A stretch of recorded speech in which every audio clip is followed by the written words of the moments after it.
Hello, അപ്പോൾ ഇന്ന് നമുക്ക് അടിപൊളി ഒരു സദ്യ സ്റ്റൈൽ കൂട്ടുകറി ഉണ്ടാക്കാം. അപ്പോൾ അതിന് വേണ്ടിയിട്ട് ഒരു ചെറിയ കഷ്ണം പടവലങ്ങ, ഒരു പകുതി കായ, ഒരു ചെറിയ കഷ്ണം കുമ്പളങ്ങ, ഒരു ചെറിയ കഷ്ണം മത്തങ്ങ, ഒരു ചെറിയ കഷ്ണം ചേന ഇത്ര എടുത്ത് വെച്ചിട്ടുണ്ട് കേട്ടോ. അപ്പോൾ അതിക്ക് മുമ്പായിട്ട് നമുക്കൊരു ചീനച്ചട്ടി വെച്ചിട്ട് കുറച്ച് വെളിച്ചെണ്ണ ഒഴിച്ച് ഒരു 1 ടീസ്പൂൺ ജീരകം, ഒരു 2 ടീസ്പൂൺ കുരുമുളക്, ഒരു 5-8 വറ്റൽമുളക്, കുറച്ച് കറിവേപ്പില ഇത്രയും നന്നായിട്ടൊന്ന് വറുത്തെടുക്കണം. അപ്പോൾ ഇത് പൊടിച്ചിട്ടാണ് നമ്മൾ ഇതിനകത്തോട്ട് ചേർക്കുക. അപ്പോൾ ഞാനിത് മുഴുവനായിട്ട് ചേർക്കില്ല, കാരണം നമ്മുടെ മിക്സിയിൽ കുറച്ചിട്ടിട്ടുണ്ടെങ്കിൽ പൊടിയില്ല. അപ്പോൾ അതുകൊണ്ട് കണ്ടോ ഇത്രയും കൂടുതൽ ഇട്ടേക്കണം. നമുക്ക് ഇത്രത്തിൻ്റെ ആവശ്യമില്ല.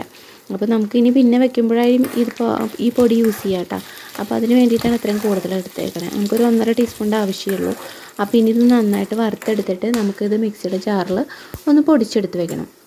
അതിനുശേഷം നമ്മുടെ കഷ്ണങ്ങളൊക്കെ നന്നായിട്ട് ചെറിയ ചെറിയ പീസുകളായിട്ട് ദേ നുറുക്കി എടുത്തിട്ടുണ്ട്. അപ്പോൾ ഇനി അതെല്ലാം ഒരു പാത്രത്തിലേക്ക് ഇട്ട് കൊടുക്കാം. അപ്പോൾ കടല ഞാൻ പകുതി വേവിച്ചതാണ് കേട്ടോ. ഇനി ബാക്കിത്തെ പകുതി കഷ്ണങ്ങൾ വേവുമ്പോഴത്തേക്കും റെഡിയാവും. അതിൻ്റെ അകത്തോട്ട് കുറച്ച് കറിവേപ്പില, ഉപ്പ്, മഞ്ഞൾപ്പൊടി, കുറച്ചൊരു കാശ്മീരി ചില്ലിയാണ് ഇട്ടേക്കണേ. പിന്നെ കുറച്ച് കായം. അപ്പോൾ പൊടി ഉണ്ടെങ്കിൽ പൊടിയുടെ, അല്ലെങ്കിൽ ഒരു ചെറിയ കഷ്ണം കായത്തിൻ്റെ ഒരു ചെറിയ പീസ് ഇട്ടാലും മതി. പിന്നെ ഒരു ചെറിയ കഷ്ണം നമ്മുടെ ശർക്കരയും കൂടി ഇട്ടിട്ടുണ്ട് കേട്ടോ. എന്നിട്ട് കുറച്ച് വെള്ളം ഒഴിച്ചിട്ട് അതൊന്ന് വേവിക്കാൻ വെച്ചിട്ടുണ്ട്.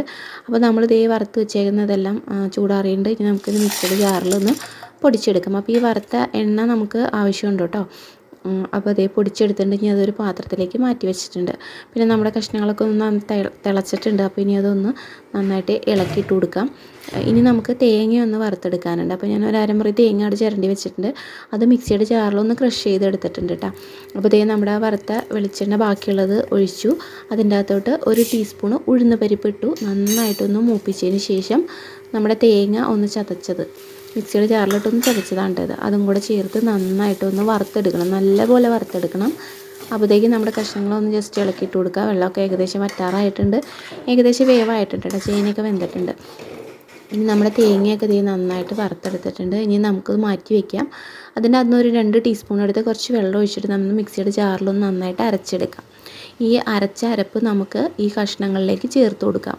അതിനുശേഷം നന്നായിട്ടൊന്ന് മിക്സ് ചെയ്തതിന് ശേഷം നമ്മൾ പൊടിച്ച് വെക്കുന്ന ആ പൊടിയില്ലേ, അതായത് വറ്റൽമുളക്, കുരുമുളക്, ജീരകം, കറിവേപ്പില, ആ പൊടി ഒരു 1.5 ടീസ്പൂൺ മാത്രമേ ഞാൻ ചേർത്ത് കൊടുത്തിട്ടുള്ളൂ. ബാക്കി ഇത് നമുക്ക് എടുത്ത് വയ്ക്കാൻ, നമുക്ക് ഇനി ഉണ്ടാക്കുമ്പോൾ ആയാലും ഉപയോഗിക്കാം കേട്ടോ.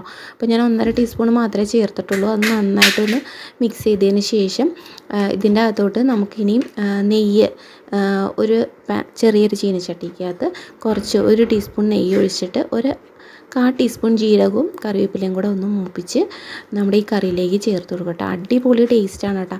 അപ്പോൾ ഒന്ന് ട്രൈ ചെയ്ത് നോക്കണേ. അപ്പോൾ ഇനി ഒരു നല്ല വീഡിയോ ഇട്ട് വരാം. അതുവരേക്കും ഓക്കെ, ബൈ, താങ്ക് യു.